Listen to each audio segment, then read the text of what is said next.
It's summertime again at sobrang init. And let's talk about heat stroke sa mga pets. Yes, meron din sila nun.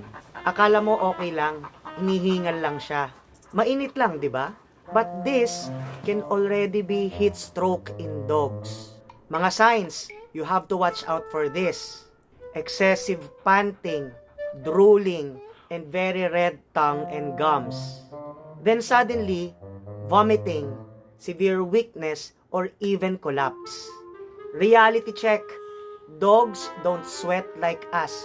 Hindi sila nagpapawis kagaya natin para mag-cool off ng katawan. Konting init lang, pwedeng mag-overheat sila agad. Hindi kailangan sa tanghali, even short walks, or mga kulob na area, risky. First aid, very important.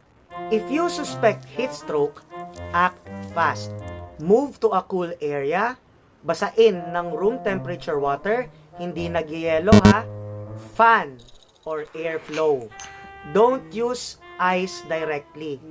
Bigla ang lamig o pagbagsak ng kanilang temperature could make it even worse.